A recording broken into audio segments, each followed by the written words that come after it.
बुढ़िया, तेरी हिम्मत कैसे हुई रोटी पर घी लगाकर खाने की? तेरे लिए 2 सूखी रोटी जानबूझकर ही रखी है मैंने। रोटी के साथ दाल दे रही हूँ। ये काफी नहीं है क्या तेरे लिए, जो अब घी भी डालकर खाएगी तू रोटी पर? बड़ी बहू सुधा अपनी सास अर्चना जी से चिल्लाकर बोली। अर्चना जी बोली, बहू, सूखी रोटी दांतों से चबाई नहीं जाती है, और आज बहुत दिनों बाद घी देखा तो रहा नहीं गया और खाने की इच्छा जाग गई। सुधा जल्दी से अंदर गई और एक खाली पड़ा हुआ ताला चाबी लेकर आ गई। रसोई को ताला लगाकर वो बोली, लीजिए माँ जी, अब ना रहेगा बांस, ना बजेगी बांसुरी। अब ना आपको घी दिखाई देगा और ना ही उसे खाने का मन करेगा। अर्चना जी आंसुओं के घूंट पीकर रह गई। इतने में अर्चना जी का बड़ा बेटा रमेश ऑफिस से आ गया और अपने कमरे में अपना बैग रखने गया। पीछे पीछे उसकी पत्नी सुधा भी कमरे में जा पहुंची। अब तुम्हारे देवर देवरानी हमसे बहुत दूर रहने चले गए हैं सुधा। अब तो तुम खुश हो ना? अब तो हम सभी को शांति से रहने दोगी ना? रमेश गुस्से में अपनी पत्नी सुधा से बोला। सुधा बोली, बला टली, जहां जाना है जाए दोनों, बस इस घर में नहीं दिखने चाहिए वो लोग। और फिर अकेले ही तो चले गए दोनों। तुम्हारा छोटा भाई राजू तो बहुत बड़ी बड़ी बातें कर रहा था कि मैं मेरी माँ को मेरे साथ लेकर जाऊंगा। फिर लेकर क्यों नहीं गया बुढ़िया को? यहाँ मेरी छाती पर मूंग दलने क्यों छोड़ गया इस बुढ़िया को? रमेश बोला, सुधा, तुम्हारे तो मुंह लगना ही बेकार है। जब भी बोलती हो बुरा ही बोलती हो। तुम दोनों बहनें जब से इस घर में ब्याह कर आई हो, दोनों ने मिलकर हम सबका जीना हराम कर दिया। और आज जब वे लोग यहाँ से हमेशा हमेशा के लिए चले गए हैं, तब भी तुम्हारा रोना बंद नहीं हुआ। सुधा चिल्लाकर बोली, हाँ हाँ, तुम्हें तो मैं ही गलत लगती हूँ ना हमेशा। तुम्हारे माँ बाप भाई सब लोग सही हैं, बस एक मैं ही तो गलत हूँ इस घर में। बेटे बहू के जोर जोर से लड़ने की आवाज अर्चना जी के कानों तक साफ साफ सुनाई पड़ रही थी, मगर वे बेचारी कर ही क्या सकती थी। वे तो जैसे तैसे दिन गुजार रही थी। उनकी तो रातों की नींद तक उड़ गई थी। अर्चना जी यही सब सोचते हुए अतीत के गलियारे में आ पहुंची। कितनी खुशी से दोनों बहुएं ब्याह कर लाई थी, वो अपने दोनों बेटों रमेश और राजू के लिए। पहली बार जब रमेश के लिए सुधा को पसंद करने गई थी, तब छोटे बेटे राजू के लिए उन्होंने सुधा की छोटी बहन मंगला को पसंद कर लिया था। और मंगला के घरवाले भी जैसे इसी क्षण की प्रतीक्षा में खड़े थे। अर्चना जी ने जैसे ही बड़े बेटे से सुधा का रिश्ता तय किया, छोटे बेटे राजू की शादी की बात भी छेड़ दी। सुधा के घरवाले भी तुरंत बोले, हमें भी आपका छोटा बेटा अपनी छोटी बेटी के लिए बहुत पसंद आया है, इसलिए बिना देर किए ये रिश्ता भी तय कर देते हैं। अर्चना जी ने उस वक्त सोचा था कि दोनों बहनें एक ही घर में ब्याह कर आएंगी तो मिलकर रहेंगी और घर को स्वर्ग बना देंगी, मगर वे कहां जानती थी कि दोनों सगी बहनें मिलकर ससुराल वालों का जीना हराम कर देंगी। सुधा और मंगला दोनों की शादी एक ही मंडप में, एक ही दिन और एक साथ ही दोनों भाइयों रमेश और राजू के साथ हुई। शुरुआत का 1 महीना तो अच्छे से कटा, मगर धीरे धीरे दोनों एक दूसरे को नीचा दिखाने का एक भी मौका नहीं छोड़ती थी। दोनों में देवरानी जेठानी वाला रिश्ता ज्यादा और बहनों वाला रिश्ता कम दिखाई देने लगा था।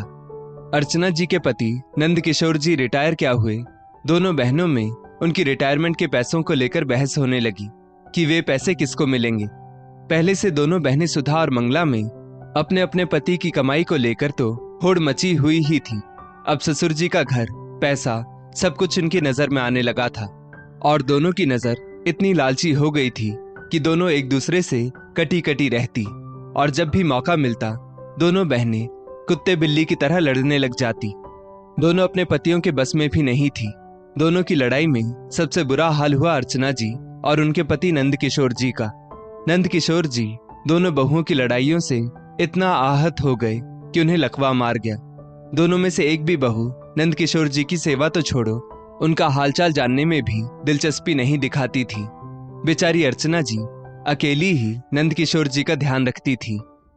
सुधा और मंगला ने रसोई में अपना अपना टाइम बांध रखा था और बेचारी अर्चना जी दोनों बहुओं की रसोई के काम करने में मदद भी करती और नंद किशोर जी का ध्यान भी रखती। एक दिन बड़ी बहू सुधा बोली, माँ जी, कल सवेरे मेरे उठने से पहले सब्जी काट कर रख दीजिएगा और आटा भी गूंथ कर रख दीजिएगा। और ये जो छोटी को रसोई में मदद करने लगती हो ना आप, ये मत भूलो कि आपकी और ससुर जी की दवाइयों का सारा खर्च मेरा पति उठाता है। अगर मेरा पति ये खर्च उठाना बंद कर दे तो तुम दोनों बूढ़े यूं ही खास खास कर मर जाओगे। अर्चना जी कुछ बोलती उससे पहले सुधा ने अपने बेडरूम का दरवाजा उनके मुंह पर ही बंद कर दिया। दूसरे दिन जब मंगला सुबह रसोई में कुछ काम से आई तो उसने देखा कि सासू माँ उसकी जेठानी सुधा के उठने से पहले ही रसोई का आधा काम निपटा चुकी हैं। मंगला तपाक से बोली, माँ जी क्या बात है, बहुत सेवा कर रही हो बड़ी जेठानी की आप। सुबह का खाना वो देती है तो रात का खाना मैं देती हूँ आप लोगों को, ये तो आपको याद ही होगा ना। उतने में सुधा अपने कमरे से बाहर आ गई और बोली, छोटी तेरा पति सिर्फ इस घर में नाम के पैसे देता है समझी, और मेरा पति घर के ज्यादातर खर्च उठाता है, तो माँ जी को मेरा काम ज्यादा करना होगा, तेरा नहीं, समझी। अर्चना जी की आंखों से झरझर आंसू बह निकले और वो बोली, ये कैसे दिन दिखा रही हो तुम दोनों हमें। मुझे बहुत लोगों ने मना भी किया था कि एक ही घर की दो बेटियों को बहू मत बनाओ, मगर मैंने सोचा कि दोनों बहनें कभी देवरानी जेठानी नहीं बनती। उनमें बहनों वाला प्यार जो होता है, शायद मेरी ही मति मारी गई थी जो मैंने एक ही घर की बेटियों को अपने घर की बहू बनाया। सच ही कहते हैं लोग, एक औरत ही घर संवारती है और एक औरत ही घर बिगाड़ती भी है।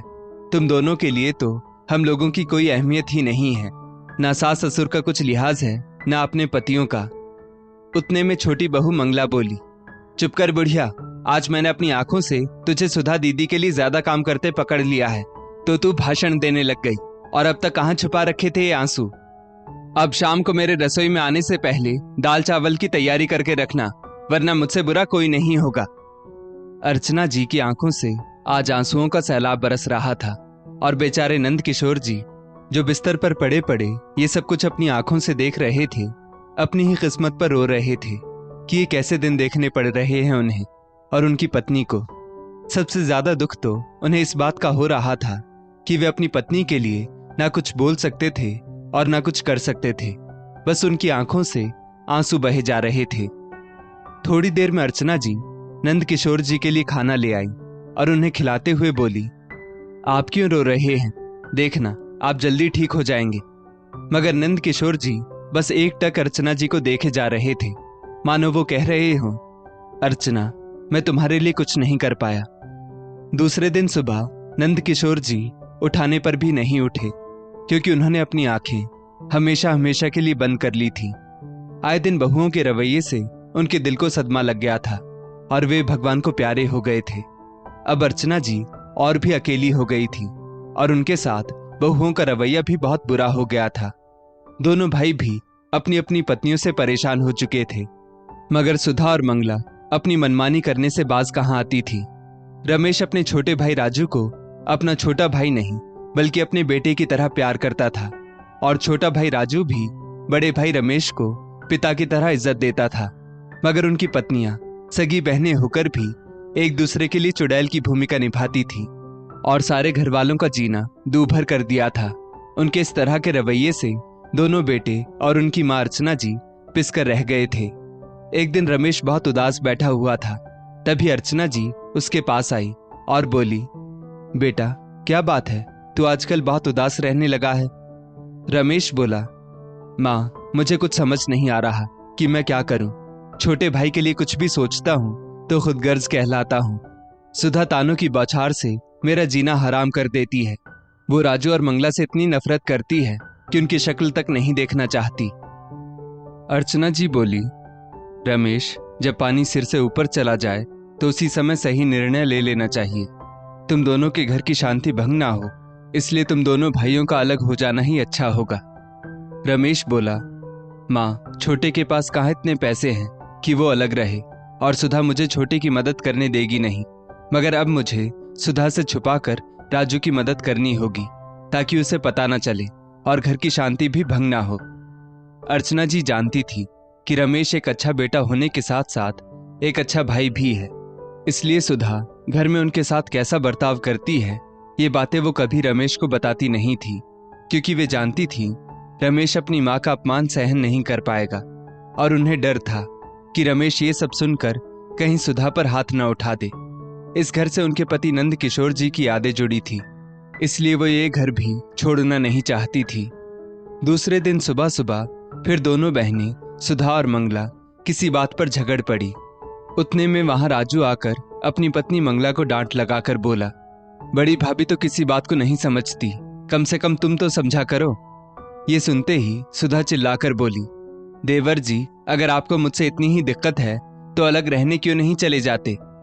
राजू भी ताव में आकर बोला, भाभी, अगर आप दोनों बहनों का व्यवहार इसी तरह का रहा तो वो दिन दूर नहीं जब मुझे अलग रहने जाना पड़ेगा। सुधा बोली, कल जाते हो तो आज जाओ और तुम्हारी माँ को भी यहाँ से ले जाना ताकि वो यहाँ रहकर मेरी छाती पर मूंग ना तले। राजू बोला, जरूर ले जाऊंगा, वैसे भी यहाँ रहकर माँ को क्या खुशी मिल गई अब तक। जब सारे झगड़े की खबर बड़े भाई रमेश को लगी तो उसने तुरंत राजू को एक घर लेकर दे दिया और सुधा से कहा कि राजू ने उसे बड़े भाई होने के नाते घर लेने में सिर्फ आगे रखा था, बाकी रुपए पैसे से उसने उसकी कोई मदद नहीं की है। ये सब सुनकर सुधा के कलेजे को ठंडक पड़ गई थी और आज इसी बात पर वो अपने पति से बहस कर रही थी। यही सब बातें सोचते सोचते अर्चना जी की आंख लग गई और जब अगली सुबह वे उठी तो उन्होंने देखा सुधा कहीं दिखाई नहीं दे रही थी। उन्हें चाय की जोरों से तलब लगी थी।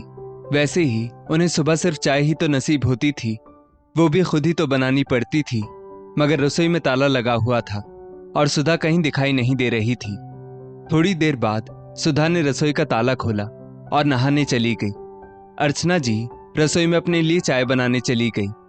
अर्चना जी चाय में दूध डाल रही थी कि तभी पीछे से सुधा आकर बोली, दूध बहुत महंगा हो गया है माँ जी, जरा संभल कर डालिए, मेरे पति के पैसों से आता है ये सब, तुम्हें तो बैठे बैठे सिर्फ अपने लिए घी, मेवे और दूध चाहिए।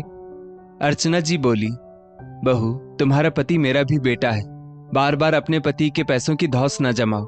कुछ कहती नहीं हूं, इसका मतलब ये नहीं है कि तुम कुछ भी बोलती रहोगी। सुधा गुस्से में बोली, बुढ़िया, मुझसे जबान चलाएगी? बहुत शौक है ना चाय पीने का, रुक, तुझे बताती हूँ चाय कैसे पी जाती है। इतना बोलकर सुधा गर्म गर्म चाय लेकर अर्चना जी पर डालने जा ही रही थी कि रमेश रसोई में आ गया और उसने ये दृश्य देख लिया। उसने तुरंत सुधा को एक झन्नाटेदार चाटा गाल पर जड़ दिया और बोला, तुम्हारी हिम्मत कैसे हुई मेरी माँ से इस तरह से बात करने की, और तुम ये क्या करने जा रही थी? अगर मेरी माँ को कुछ हो जाता तो? इतना बोलकर वो सुधा को फिर से मारने जा रहा था कि सुधा अर्चना जी के पीछे छुपते हुए बोली, जी मुझे माफ कर दीजिए, आइंदा से ऐसा कभी नहीं होगा, मैं आवेश में आ गई थी। रमेश ने सुधा की एक न सुनी और उसे अर्चना जी के पीछे जाकर मारने ही वाला था कि अर्चना जी ने उसका हाथ रोकते हुए कहा, क्या यही संस्कार दिए हैं मैंने तुम्हें? एक औरत पर हाथ उठाने से पहले शर्म नहीं आई तुझे? रमेश बोला, माँ, तुम इसे मत बचाओ, तुम तो जानती ही हो इस औरत ने हम सबको बर्बाद कर दिया है। अर्चना जी ने जैसे तैसे रमेश को रोका और बोली, इसको अंतिम मौका दे दो रमेश, शायद ये सुधर जाए। रमेश ने माँ की बात मान ली, मगर सुधा कहाँ सुधरने वालों में से थी। वो कहते हैं ना, कुत्ते की पूंछ हमेशा टेढ़ी ही रहती है। दूसरे दिन सुधा अपनी सहेली के साथ मार्केट गई हुई थी। वहां उसने जो देखा वो देखकर उसके पैरों तले जमीन खिसक गई। उसने देखा कि उसकी देवरानी मंगला वहीं मार्केट से सटी एक कॉलोनी में एक घर का ताला खोलकर अंदर जा रही थी, जिसे देखकर उसे बहुत गुस्सा आया और वो घर आकर रमेश पर बरसते हुए बोली, तुम तो कह रहे थे मंगला और राजू हमसे बहुत दूर रहने चले गए हैं, मगर वे तो यहाँ पास ही के मकान में रह रहे हैं। मतलब तुमने मुझसे सब कुछ झूठ बोला। सच सच बताओ, वो घर किसके पैसों से खरीदा गया है?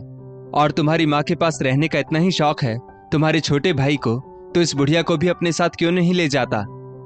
ये सब सुनकर अब रमेश का पारा भी चढ़ गया था और उसने ना आव देखा ना ताव और वो सुधा को मारने लगा। अर्चना जी ने रमेश को रोकने की बहुत कोशिश की, मगर रमेश अर्चना जी को एक किनारे कर बोला, माँ, तुम आज बीच में मत आओ, इस औरत ने मेरा पूरा घर तबाह करके रख दिया है। अर्चना जी ने झट से अपने छोटे बेटे राजू को फोन कर घर बुलाया। थोड़ी देर में राजू और मंगला भी घर आ गए। राजू रमेश को रोकने की कोशिश करने लगा तो मंगला बीच में ही बोली, वाह, यहाँ तो अच्छा खासा तमाशा चल रहा है। अच्छा हुआ मैं भी साथ आ गई, वरना ये तमाशा देखने का लुत्फ नहीं उठा पाती। राजू ने तपाक से एक चाटा मंगला के गाल पर जड़ दिया और बोला, भैया, हम दोनों भाइयों की ही गलती है जो आज तक इन बहनों को झेल रहे थे। अब भी देर नहीं हुई है, इन दोनों बहनों को हमेशा के लिए इनके मायके ही भेज देना चाहिए ताकि हम लोग सुख चैन से रह पाएं। वैसे भी इन दोनों ने मिलकर हमारा जीना हराम कर रखा है। मायके में बैठेंगी और वहां बोझ बनेंगी, तभी इन्हें पता चलेगा। कि ससुराल, सास और पति की अहमियत क्या होती है। रमेश बोला, तू ठीक कह रहा है छोटे, मैं भी इन रोज रोज की लड़ाइयों से तंग आ गया हूं। रमेश ने सुधा का सारा सामान अलमारी से बाहर फेंक दिया और बोला, निकल जाओ अभी के अभी मेरे घर से। दूसरी तरफ राजू भी मंगला का हाथ पकड़कर खींचते हुए बोला, चलो तुम भी जाकर अपना सामान समेटो और निकलो मेरे घर से। अब तक मैं तुम्हारे साथ बहुत अच्छा था, शायद इसलिए ये दिन देखने पड़ रहे हैं मुझे आज, मगर अब और नहीं। दोनों भाइयों का ये रूप देखकर दोनों बहनें डर गई और अपने अपने पतियों से माफी मांगने लगी, मगर दोनों भाई टस से मस न हुए। अर्चना जी अपने दोनों बेटों को समझाते हुए बोली, बेटा, क्या यही संस्कार दिए हैं मैंने तुम्हें? क्या एक लड़की को शादी के बाद छोड़ना तुम्हें शोभा देता है?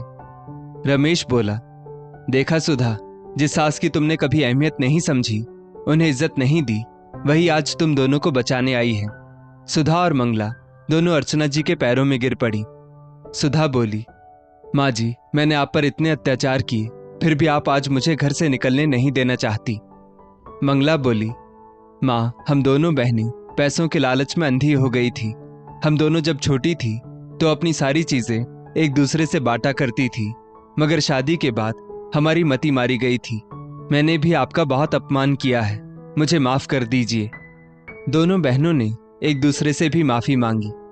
सुधा बोली, मंगला, तू सच कह रही है, हम दोनों कुंवारी थी तो एक दूसरे का कितना ख्याल रखती थी। अब से हम दोनों इस पूरे परिवार को जोड़कर रखेंगी और खुद भी जुड़कर रहेंगी। वो संयुक्त परिवार अब फिर से एक साथ रहने लगा था। आज दोनों बहनों को अपने ससुराल, सास और पति की अहमियत समझ आ गई थी।